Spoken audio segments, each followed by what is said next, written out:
What's the coldest bet you've accepted? My uncle died and left his beach house to whoever could prove they deserved it most. The whole family showed up to his lawyer's office expecting some treasure hunt or riddle. Instead, the lawyer said Michael wanted you to compete. Whoever can go 90 days without their phone wins the house, worth $2.3 million. My cousin Brad laughed. That is insane. I need my phone for work. My Aunt Sharon said this is ridiculous. How are we supposed to function? How? But I looked at my phone. The screen time report said 11 hours a day. I was the worst one there. I will do it. Everyone stared. My sister Emma smirked. You cannot even go 2 hours without checking Instagram. Bet if I win, you owe me your Audi. Deal. She thought I would crack in a week. Day 1 felt like withdrawal. I kept reaching for my pocket and grabbing air. My hand would go numb without that familiar weight. Day 3, my hands were shaking at dinner. I had to sit on them to stop checking. Day 5, I woke up in a cold sweat because I dreamed I accidentally opened Twitter. Day 8, I had a full panic attack at a restaurant because I could not look up the menu online. The waiter had to talk me through the options like I was a child. Day 10, Emma started her campaign. She texted the family group chat. He is definitely cheating. Check his laptop. No way he is lasting. The lawyer confirmed I had not touched any device. My mom vouched for me. Said I was using a flip phone only for emergencies. Day 15 was the hardest. My best friend got engaged and everyone was celebrating in the group chat. I found out 3 days later when someone called me on my dumb phone. I almost quit right there. Day 20 something shifted. I started actually talking to my neighbors. Mr. Patterson told me about his time in Vietnam. I had lived next to him for 6 years and never knew. Day 25, I went to a coffee shop and met a girl named Sophie. We talked for 2 hours.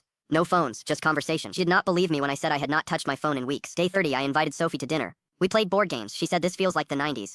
I did not realize how much I missed actual connection. Day 35, my boss called me into his office. Your work quality has doubled this month. What changed? I told him about the bet. He said whatever you are doing, keep doing it. Day 40, Emma was getting nervous. She invited me to every family event. Trying to trigger me, left her phone on the table with notifications going off constantly. I just smiled and kept eating. Day 45, she brought her kids over, let them play loud videos on her iPad right next to me. I taught them card games instead. They forgot about the iPad within 10 minutes. Day 50, my dad pulled me aside. Your uncle would be proud. You have changed. I did not realize how much until he said it. Day 55, Sophie and I went hiking. No photos, no GPS, just a paper map adventure. We got lost for 3 hours. It was the best date I ever had. Day 60. Emma started cracking. She called me at midnight. How are you doing this? I am going insane and I still have my phone. I told her the truth. I stopped missing it after week 3. Day 65. The family had a barbecue. Everyone was on their phones. I was the only one actually present. My nephew asked me to play catch. We threw the ball for an hour. Day 70. My Aunt Sharon admitted she checked her phone 247 times that day. The average was 96. Per adult, she looked exhausted. Day 75. Sophie told me she deleted Instagram. Said I inspired her. We started a book club with my neighbors. 8 people showed up. Day 80. Emma called the lawyer. Her voice was shaking. I cannot do this anymore. Watching him made me realize how addicted I am. I forfeit. Day 85. Brad dropped out too. Said his wife threatened divorce because he was on his phone during family dinner every night. Day 89. Just me left. The lawyer called. You won. Come get your keys tomorrow.